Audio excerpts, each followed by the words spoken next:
I am Katie Jacobs. The name of my business is Styling My Everyday. I'm a cookbook author and stylist and photographer. I started in the publication industry, in magazines, and as a graphic designer.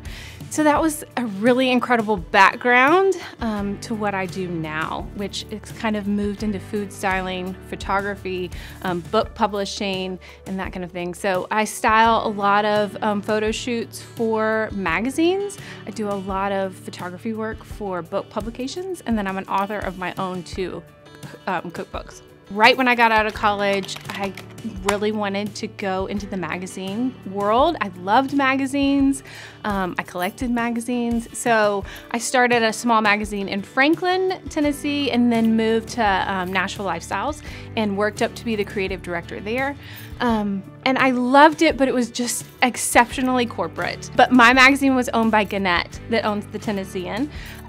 So I was punching the clock. I was working very long hours. We worked in cubicles, in an office building, an older office building, no windows. And just as a creative, it was very difficult to stay inspired and not be burned out because you're trying to produce these incredibly beautiful, inspired layouts, but just the corporate environment was difficult for me to keep up with. But I just felt like I needed to do something and named my company Styling My Everyday just because I kind of wanted it to be about the larger styling work that I do, but more about styling like your everyday. So like the everyday is beautiful, finding those beautiful moments in your everyday life. I think that I come from an entrepreneurial background. My parents have always owned their own businesses. My stepdad's a home builder, my dad's in real estate, but he has always been starting new companies and new businesses. So when I came out of college and started in a more corporate environment, I think everybody was like a little bit surprised, like, oh, you know, like, we just, I don't know, maybe it's because we're inflexible and don't like to work for people, but we just work for ourselves. So I didn't feel, I guess it gave me the courage to start my own thing. I think that it's important to push yourself and to do things that make you feel uncomfortable.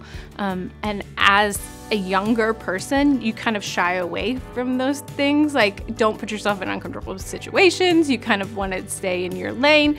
But as you get older, it's like, I'm fine, you know, like I'm not afraid to fail. And I think that that's important. I think that some people fail and some people succeed because they don't follow through. I think that sometimes people can quit prematurely. I think sometimes if you have a failure, if you have a book signing that nobody shows up to, if you have a book that doesn't sell as well as your last one, you can decide well, that's my last, I failed. So I just think that people give up on themselves too early and quit too early. And as their life evolves, their business has to evolve too. I heard something recently that said people should follow their passion, but you should be realistic about your passions.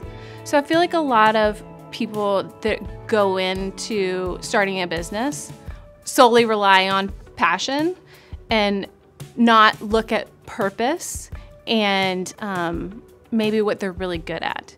So I think it's important when you're starting something to not only realize what you're passionate about, but what you can be successful at.